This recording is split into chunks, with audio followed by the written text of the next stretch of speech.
human condition to question and to seek the truth, with scrutiny of the mind to make sense of that which cannot be explained. Delving into the abyss of all things supernatural, our mission to find truth and transmit the knowledge of all things convoluted. These are the Chronicles of the Arcane.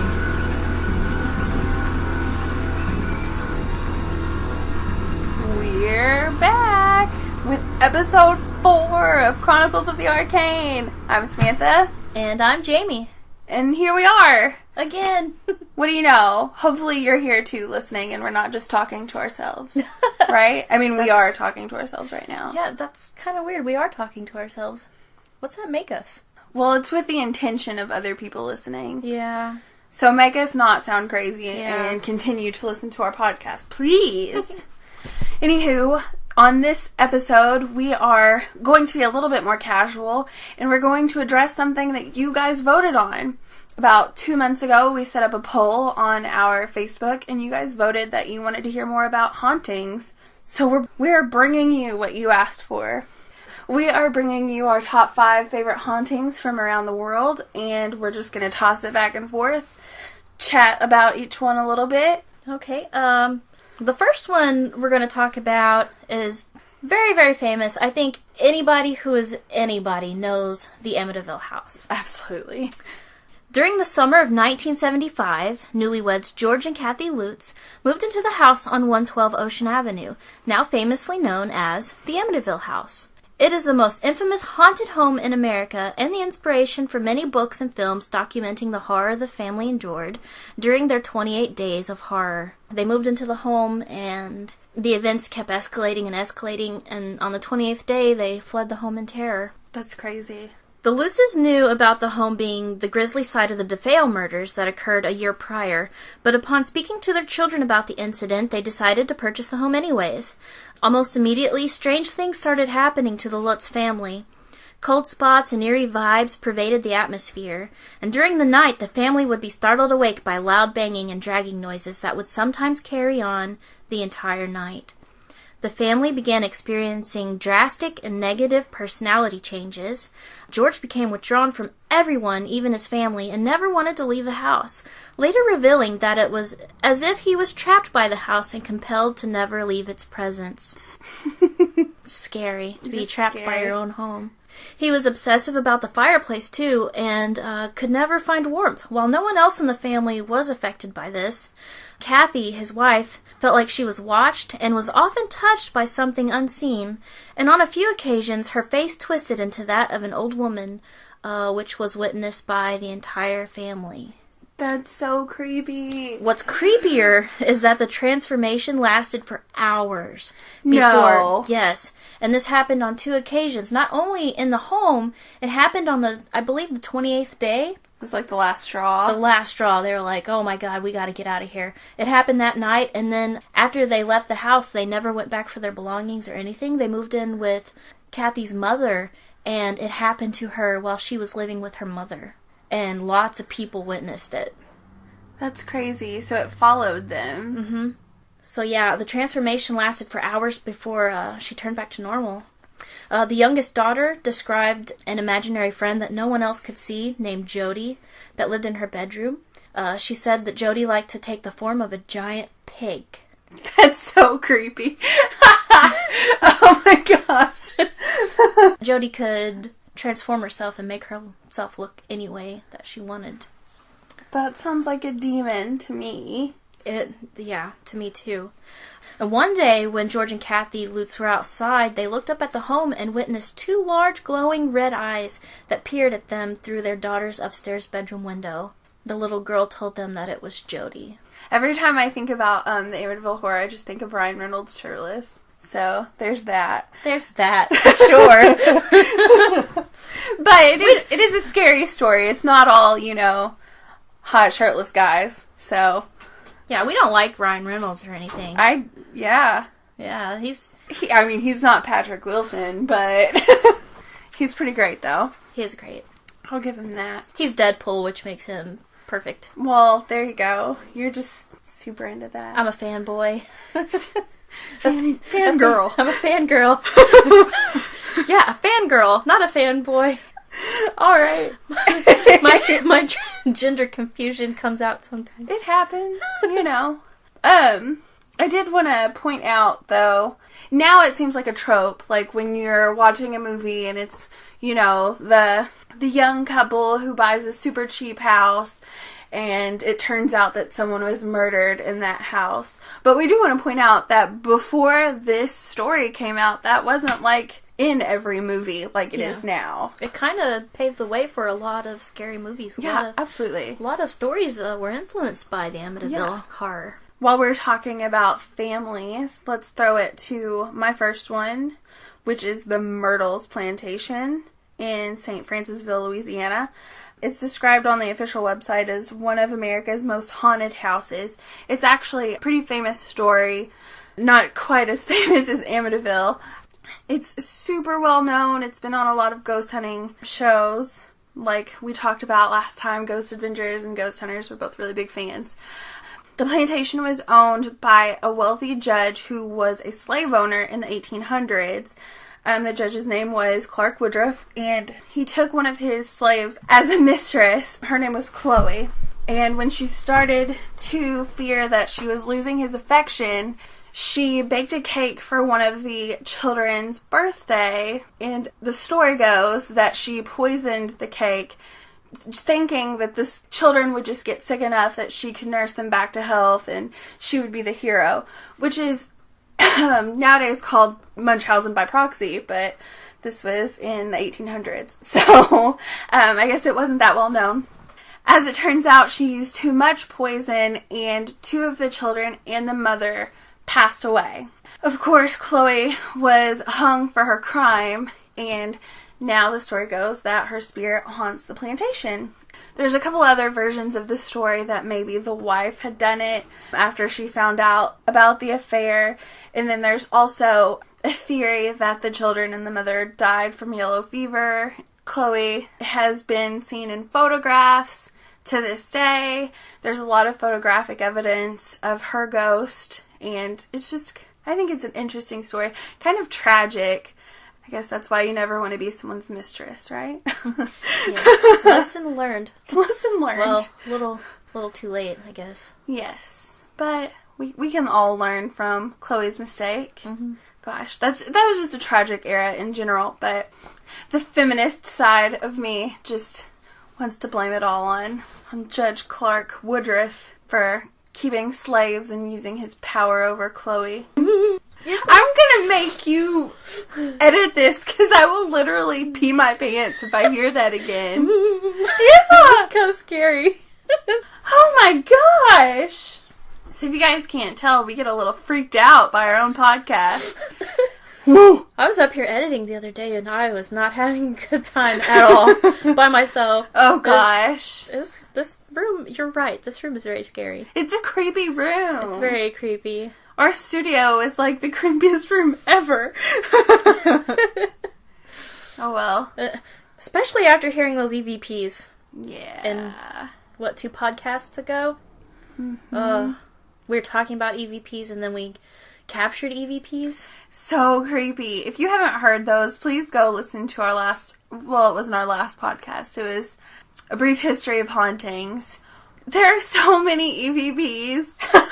A lot of weird scratching noises and static. Lots of static. Yeah, unexplainable static. Yeah, which we're in like a room. Not a very big room, but we're by ourselves. We're on the 2nd floor. There's no one up here but us. And we caught words, we caught voices. The scary part is it's a completely silent room, so we didn't hear any of this stuff while it was going on, but no. Then you go back and you start editing and stuff, and then you hear all this weird, unexplainable noise, and it's really quite unnerving. It is. It's scary. Now that we've gotten completely sidetracked by how scared we are of our own... Our podcast of office. Our own podcast. We're going to throw it back to Jamie for her second haunting of the evening. Yes, which actually takes place in England. The Amityville was the only haunting that was my favorite that was located in the States. So I'm going way across the ocean. All right, let's do this. Okay. So, number 4 on my top 5 is said to be the most haunted hotel in the country, and possibly the most haunted place in the world. The Ancient Ram Inn.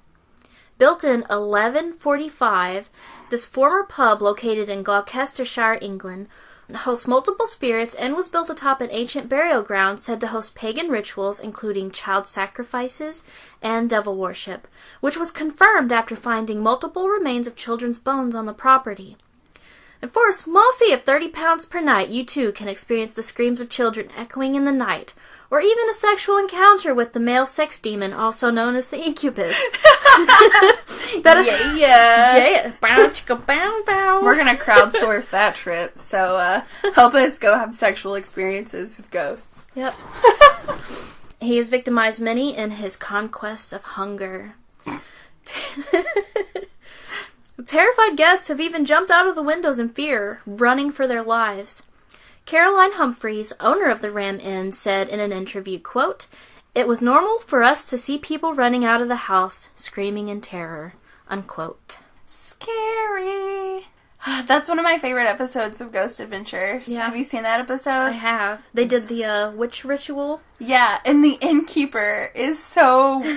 He's an odd bird, that guy. He carries the Bible with him everywhere he goes. I think they said that 5 or 6 times on the episode. Well, I would too. I think him and the incubus are good buddies. Yeah, he talked about the incubus a lot. Yeah. And he explained the difference between an incubus and a succubus in that episode, which was interesting to hear about from an old man. Yeah. Who was somewhat excited about having a male demon sex ghost and who wouldn't be? Keeping him company. I think I need one of those. Don't we all? Just moving forward, my next one is actually also going to be in Europe. The Hellfire Club on Montpelier Hill, which is in Ireland, so fairly close, I guess. The Hellfire Club was first built as a hunting lodge in 1725, but while they were building it, they actually discovered like a pagan burial ground underneath it, which is crazy. And being the resourceful men they were, they just reused the stones that were there, which was probably not a great idea. So they reused these stones that were previously on a burial mound. The stones, they say, depending on what kind of material is, hold the energy of all things negative and positive, just kind of traps that time and those sequences in like a time capsule. So if these walls could talk, they've seen quite a bit, because the Hellfire Club was used as a gathering. Well, the Montpelier Hill was used as a gathering place for the Hellfire Club. So it's now come to be known as just the Hellfire Club. There were several meeting places of the Hellfire Club, and if you guys have ever heard of the Hellfire Club, Benjamin Franklin was said to have been part of the Hellfire Club. Aleister Crowley is said to have used a lot of the rituals that they used in his practices later. There are said to be quite a few orgies, sacrifices, all kinds of crazy stuff going on in this place.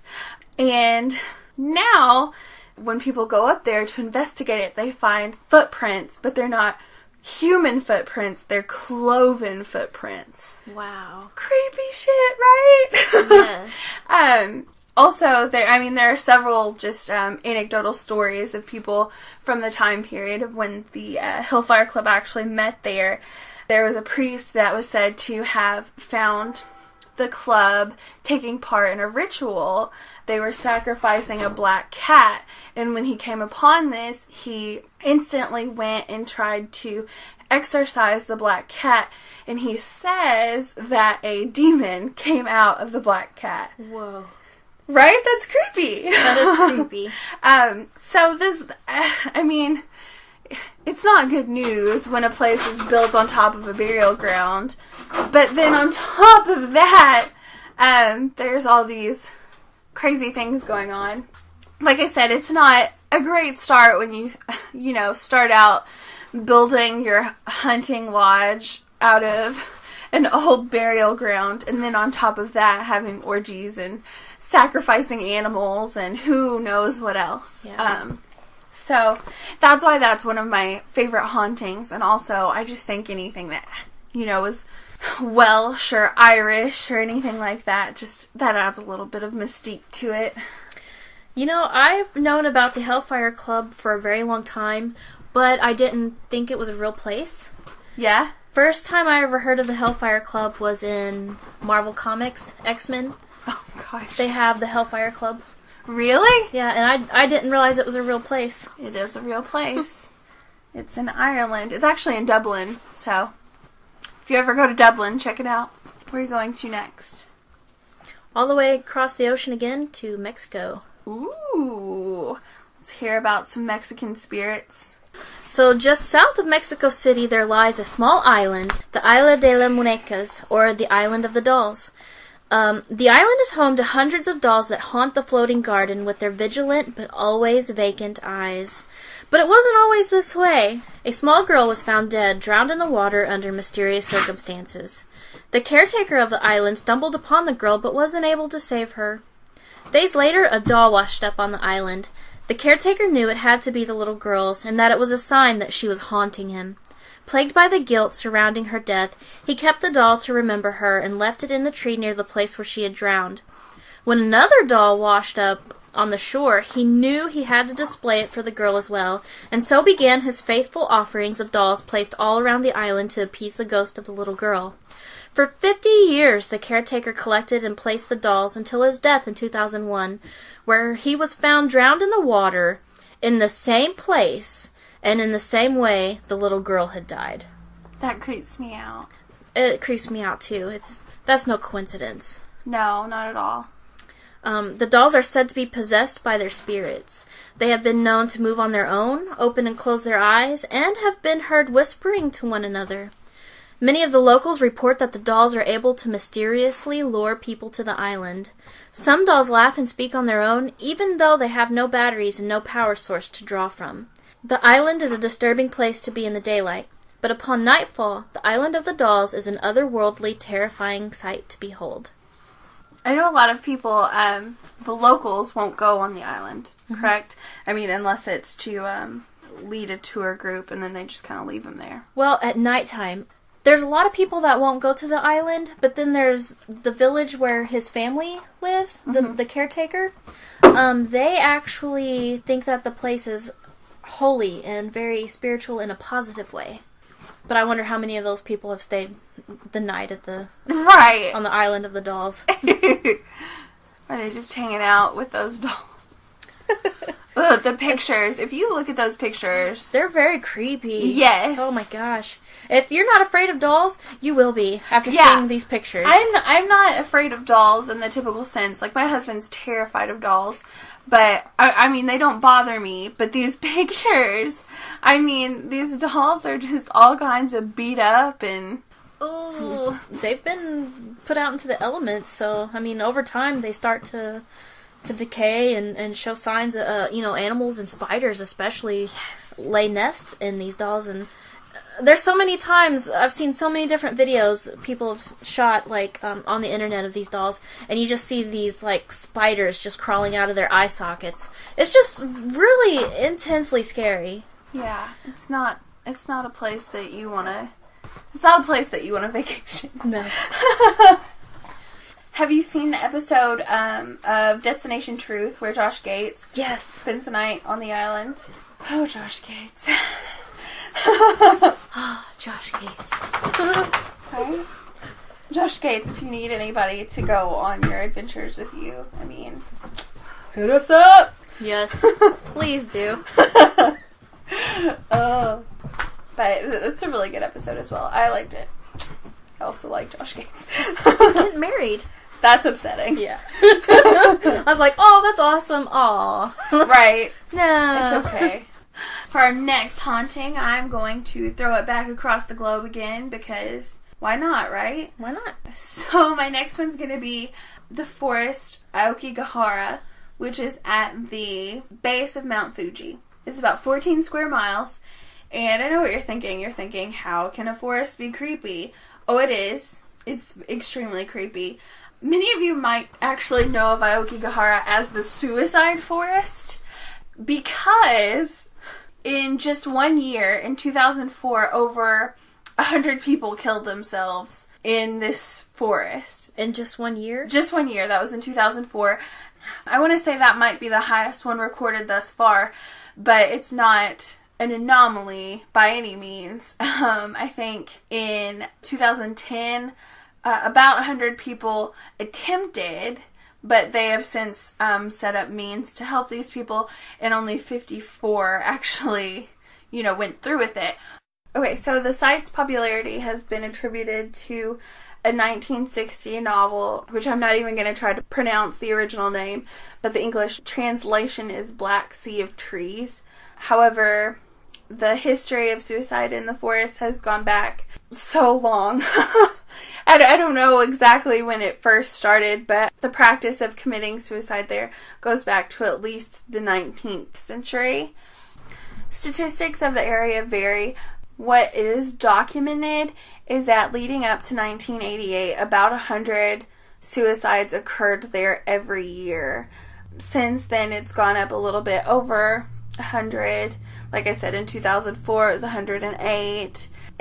In 2010, it was 247 people that attempted suicide.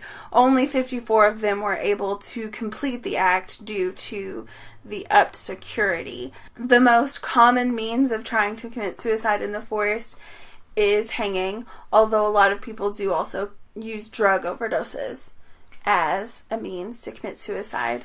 It looks like it may have been kind of like a martyrdom type thing to begin with, like people sacrificing themselves for their families so that they can have more means to support themselves.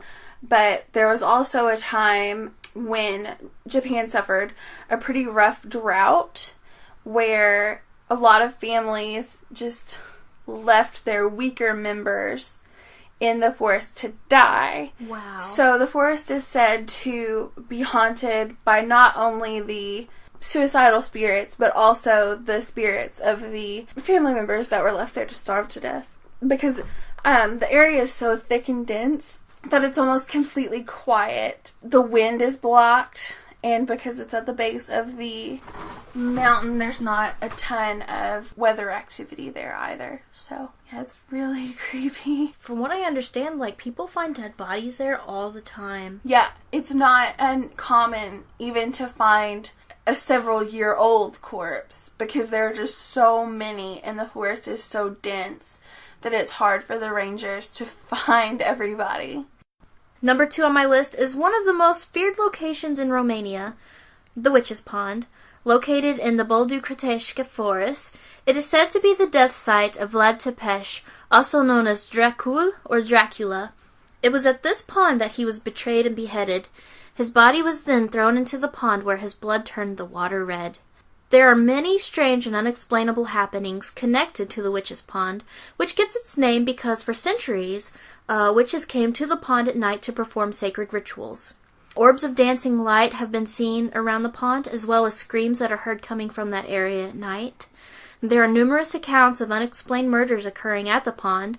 One such instance was about a woman who was dragged there by a man trying to rape her, and after hitting her, she passed out. Well, when she awoke, there were pieces of the man scattered all around her as his blood drained into the water, which is a ghastly sight to wake up to. That's pretty fucked up. It's this place, I've always been intrigued by it, but it is just, the more I read about it, the more scared I got. Just reading and knowing about it, you almost put yourself there, and it's really so. And I'm just lightly touching on some of the things that's happened there. This place is insane. I don't ever want to go there. I don't know much about this place, so I'm definitely gonna have to look into it. Yes, definitely do that, or don't wait till nighttime in the dark to do it when you're sitting alone, because that's what I did, and I freaked myself out. Oh gosh. The most curious thing about the Witch's Pond is that it never grows. It never changes in size despite the rain, snow, or drought, and no animals drink from it or go near it. In fact, there was a woman who tried to get her horse to go to the pond to see if the legend was true. Closer the horse got to the area, it became nervous and agitated. Upon arriving at the pond, the horse was in a state of terror and madness. The woman watched as her horse flung itself into the water, thrashing about and drowning. The pond is not very deep. I think it's about 5 feet deep, so you can see the bottom of the pond. So even though it's not deep... The horse forced itself to drown? Yes. The pond is not very deep, but the horse vanished. Not just drowned. It was drowning and thrashing about in the water, but it just vanished. And that's not the weirdest thing. It is said to be the gate to another place, a dark and evil place where curses are born. Here's what's really odd. After an earthquake that devastated much of the population of Romania, many of the dead bodies, along with the debris from the earthquake, like entire cities of boulders and stuff, were thrown into this pond. In fact, so much that the pond was not there anymore. It was just like a landfill site. Within a few days, the pond was there and everything else was gone. The pond absorbed everything. Nobody knows. It's a complete mystery to this day, but nobody knows what happened to all the debris and the bodies that were thrown there. And that's documented? It's documented. Huh. It's very, very creepy. Interesting. Also, pregnant women who wish to rid themselves of their unborn children wade in the waters of the pond, and after becoming violently ill, they lose their babies and sometimes their own lives.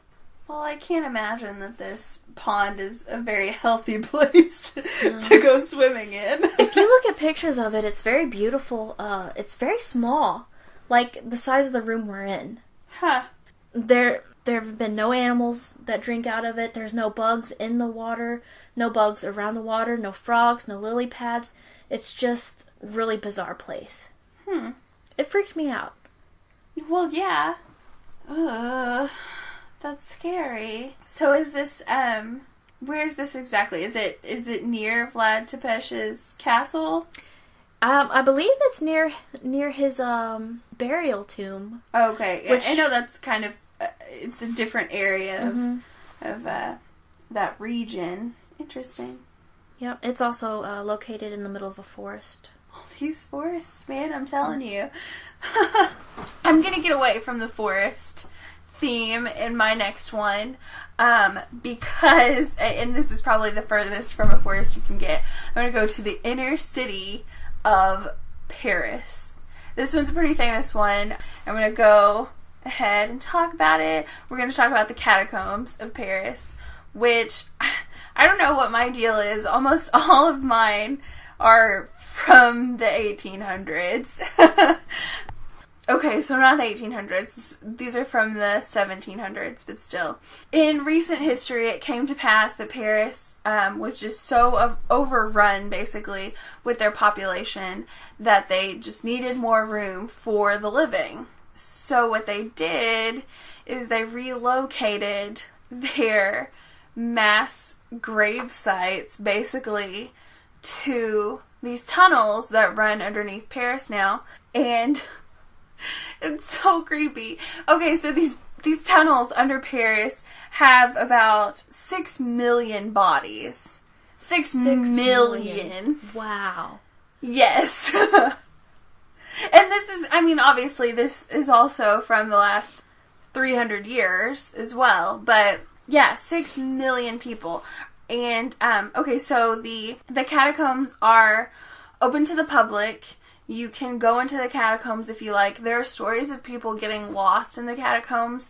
In fact, one man was lost and died in the catacombs. They found his body 11 years later. Wow. So we're talking about miles and miles and miles of tunnels. Imagine it took 11 years for someone to find this man's body. And, people go down there every day. It's open to the public. So there's only been a couple times in recent history where the catacombs were closed off to the public, and most of that is following incidences of vandalism. And there's actually, I know we were talking about the new movie, the new Amityville movie, when I went to go see, I want to say it was when I went to go see the new movie about the catacombs, where I saw that trailer, which the movie I'm talking about is called As Above, So Below. It was really good, but it really wasn't what I was anticipating, I guess. It was about the Philosopher's Stone, which was really cool. but it was also in the catacombs. So catacombs creep me out. I don't like being underground. I don't like tunnels. I don't like the feeling of anything over my head. So this is really touching on like one of my core phobias. 6 million bodies is... Yeah. I can't even... It's hard to fathom that many dead people. And it, some of the walls are just made up of bones.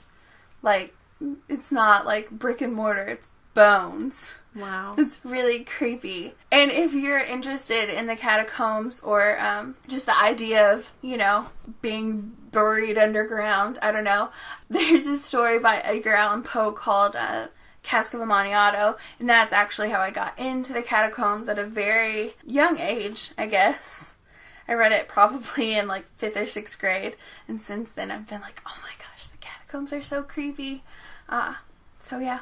Edgar Allan Poe. I'm gonna plug Poe here. Anywho, are you ready for your number 1? Number 1. I am ready for number 1. Number 1 terrifies me.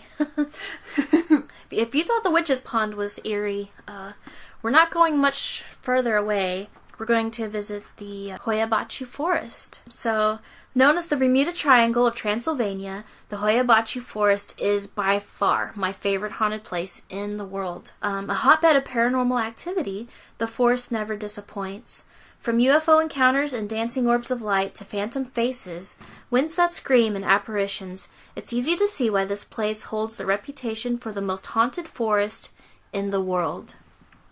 The legend begins long ago when a shepherd with a flock of 200 sheep vanished without a trace, never to be seen again. 200 sheep and a man vanish in a forest and are never seen again. I mean, there had to have been some kind of sign of them or a body found or something, so that's a lot. Yeah. 200 sheep. Yeah, absolutely. Many of the locals are terrified of the forest and warns that those who enter may never be seen or heard from again. They believe that the forest is a gateway to another dimension. A 5-year-old girl went into the forest and disappeared. She re-emerged 5 years later with no recollection whatsoever of what had happened or where she had been, but the strangest thing was that her clothes and her appearance looked as if it were that day 5 years ago, and that no time had passed. I can't do that. No. No. 1, I think kids are creepy anyway. But 2, a kid disappearing for 5 years. They say that when she came out of the woods, it was like she had never left, but she was different somehow. It's really an unnerving story, and it's a true story, documented. No.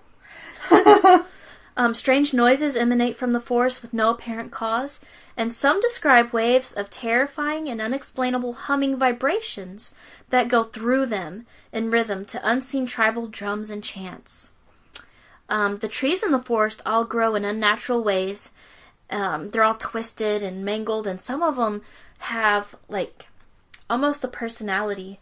Like, they're seen to be moving, like they're animated. I don't know, if you've seen any pictures of the Hoia-Baciu Forest, the trees grow in a really, really odd way. Yeah. It's almost as if they're... Well, it's how trees grow around a nuclear site. Yes. It's like some kind of weird energy has forced them to grow this way, but they've done, scientific research on the entire forest, trying to figure out and explain some of these paranormal events. Many scientists have, dedicated a lot of their time studying the Hoia-Baciu Forest, trying to search for answers, but finding none. But deep within the forest, there's a place of unease known as the Devil's Circle, which is thought to be the cause of the paranormal activity. The nearly perfect circle holds no trees and no vegetation. So basically, it's a circle, it's a field, and it's surrounded by trees. And it's the only place in the entire forest where nothing grows. And it really weirds everyone out. And it's said that the vibrations and stuff is really heavy, and you can hear the chanting and stuff within this circle. And upon stepping out of the woods, out of the tree line, and into the circle, it feels like you're stepping into something. like something really overpowering, something ancient. Studies have been done to the soil in this area to answer the mystery of what might be causing the lack of growth in the circle, but scientists found no reason as to why nothing grows there. Being the most active part of the forest, strange occurrences have been witnessed by those whom dare enter the circle. Some tell of floating forms flying through the clearing, orbs of all sizes and shapes dancing about, and an intense and overwhelming dread that overcomes you, paralyzes you, and leaves you with a sense of panic when you think about leaving the circle. So it's almost like you feel trapped there. Many people who get into the circle have a hard time leaving the circle. Really? Destination Truth went there, and also Ghost Adventures, and it's the one episode where Zach Bagans broke down and was crying hysterically. I don't know that I've actually seen that episode. It's a very scary episode. Like, he was overwhelmed by something, like, otherworldly. I think he said in interviews that it's the scariest place he's ever been. It reminds me of a movie I watched, and I think it was probably on Netflix, because I just get in these binges where I'll just watch anything scary I can find.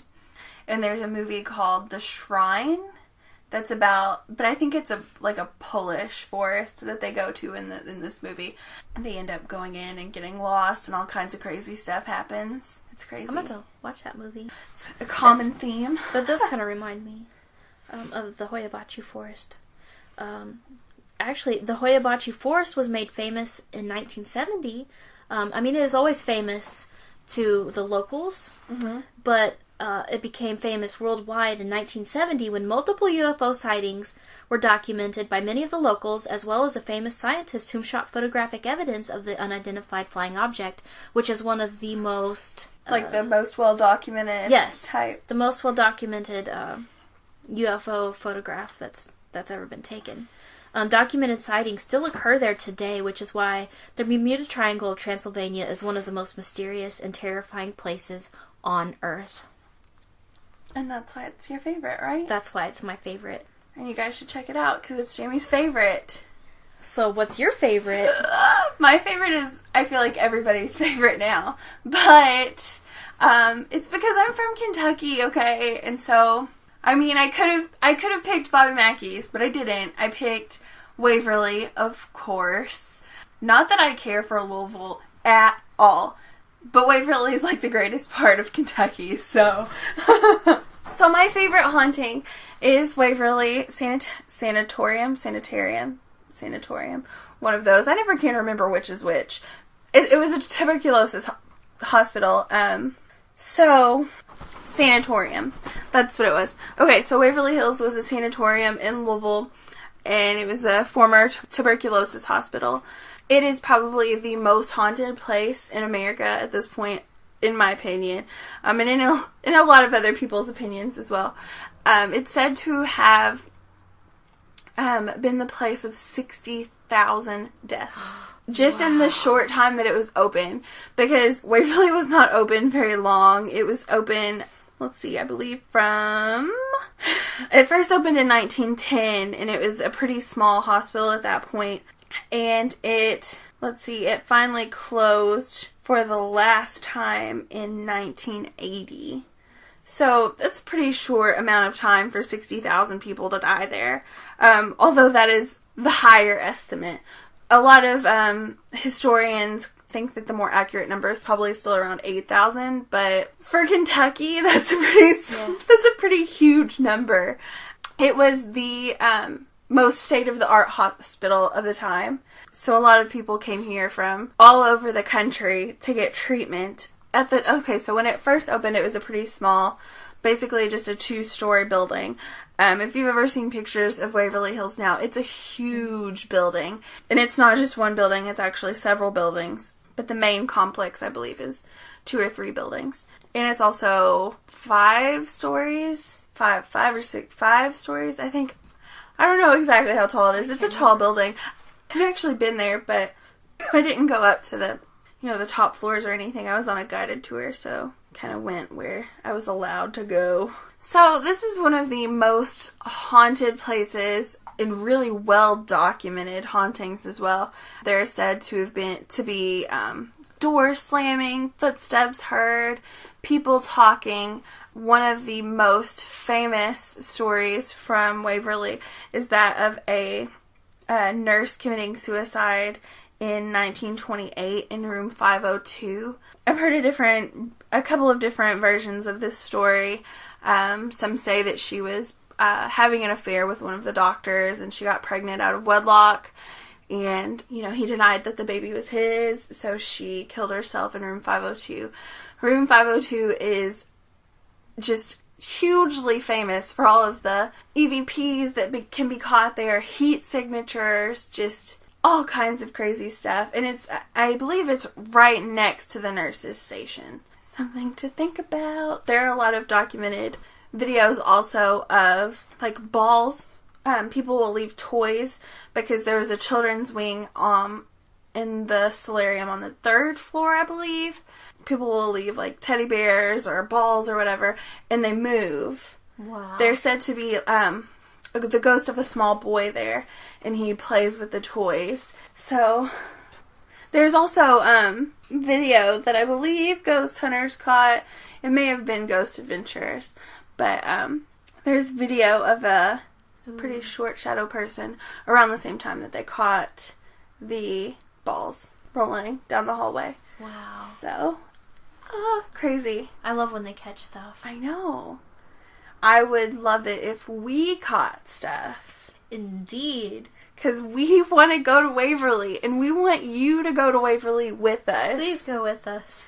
We need 20 people, so about 18 more people to go with us. It's a fairly cheap trip. I mean, not the cheapest. It's probably going to run about $40, $50 a person to get in, but we can be there for half the night. It starts at midnight, I believe, and lets out at 4. And this isn't guided, right? No, not guided. We are there by ourselves. We can do whatever we want. Free roam of the... I'm pretty sure place. You have to sign a waiver. I had to sign a waiver to go on the guided tour, so It's dangerous. And we're thrill seekers, so... Live on the wild side. Yeah, and we want you to live on the wild side, too. I did, we recently did an interview with Randy and Ralph from R&R Podcast, and they mentioned that they would like to go with us. Well, there you go. You guys could get to hang out with 4 hosts of 2 different podcasts. That would be really cool. It would be really cool. For those of you who don't know, Randy and Ralph, they have a podcast that talks a lot about and reviews horror films. So they're kind of into the same things that we are. Yeah. I mean, their podcast is really awesome. If you haven't heard it, please look it up. It's R&R. Are they, where can you find their podcast? You can find it on iTunes. Oh, they're on iTunes now? They're on iTunes. Awesome. We're trying to get them set up on Stitcher, so if you guys are listening on Stitcher, keep looking for their podcast.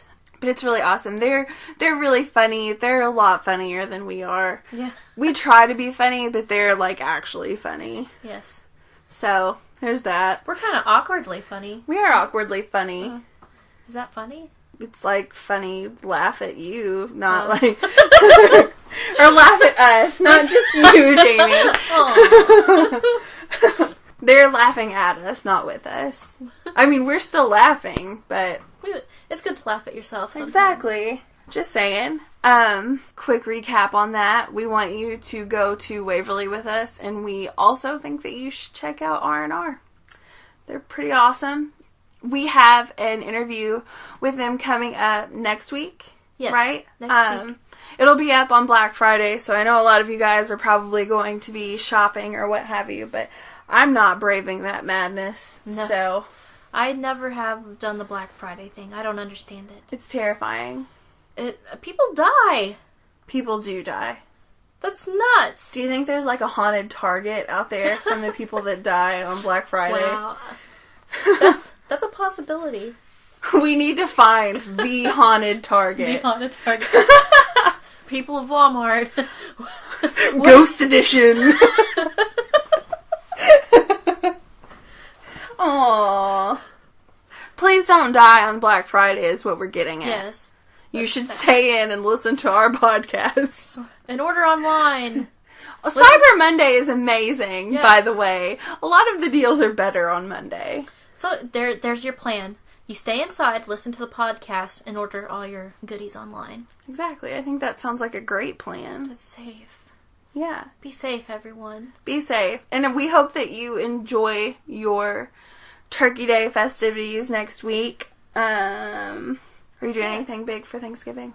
I'm going to my sister's and my mom's. Nice. I'm going to Louisville. Not to Waverly. Oh. Sadly. No side trip planned? There might be. It's pretty well guarded, so probably not. It'll probably feel like I'm in a haunted facility. So where are you going? To my family's. I'll be just as scared, so go and hang out with the Walkers. Fun times in Louisville. No, my family's great. But I hope you guys have a great Thanksgiving. Yeah, happy Thanksgiving. Yeah, and man, the holidays will be upon us soon. Let us know what you thought about this style of podcast. We know you guys liked our top 10 videos. Yeah. So hopefully you guys will like this list style. If you want to hear any more lists, I don't know what we could get into in another list, but I'm sure we could find something. And let us know what you want to hear about, because this episode was for you guys, so in the future we'd like to do more episodes that is dedicated to you and your interests. Exactly. Because what you guys are interested in, we are interested in. This is true. I find it fascinating what some of our suggestions have been thus far. I really want to get into conspiracies, so if you guys want to hear about conspiracies, let me know. I will surf conspiracies all day. I heard a really interesting one yesterday. Was it yesterday? It was really crazy. It was like about how, what am I talking about? I just completely... Conspiracy that you heard about. Yes. Conspiracies. No, but I recently heard one. Oh, actually on Stuff They Don't Want You to Know, which is my favorite podcast, which is what got me into wanting to do podcasts. They did shout one. out. Yeah, shout out to... Yeah, like they're going to listen to our podcast. Anyway. You never know. They were talking about the war on drugs and like how the CIA was like selling crack and all that. Crazy stuff. You guys should check that out too. Anyway, if you want to hear some crazy conspiracy stuff, let us know. And I can find a lot of crazy conspiracies. I once watched a documentary about how Nicki Minaj killed Whitney Houston to become the queen of the Illuminati. Boom. What? Yeah, exactly. Wow. Yeah. Stuff you find on the internet. Anywho. The World Wide Web. Yeah, we'll close out here, so I don't continue to talk about crazy conspiracies. And check us back next week, like we said, for the interview with Randy and Ralph from R&R. I'm really sad I wasn't there for that one. Yeah. But Jamie did a great job. I could have... Yeah, no, I didn't. You guys you could have done a better job. You guys get to hear about wrestling, which you never would have heard of if I was there. So that's awesome. Yeah, it's kind of a wrestling podcast, but there's a bunch of paranormal stuff thrown in there, and a lot of stuff about R&R, of course. There you go. Happy holidays. We will get back to you guys later. You can catch us on Facebook. You can get in touch with us through our email address, chroniclesofthearcane@outlook.com. And we're on Twitter now. Have we told them we're on Twitter now? I don't know. I don't think so. We're on Twitter. We tweet. We tweet. We're getting up in their world. Yeah, we're more famous on Twitter than anywhere. We really are. If any of our new listeners are from Twitter, thank you guys. For real, thank you. You guys made our first 2 days on Twitter amazing. We have over 200 Twitter followers. It's intense how many supporters and people who were like really interested in what we were doing. Yeah. It happened out of Twitter, of all places. You guys are amazing. All of our listeners are amazing. Thank you. Thank you guys. And we will get back with you guys later. Bye. Adios. Adios. Arrivederci. Ciao? Is that a thing? Bon appetit. Bon appetit.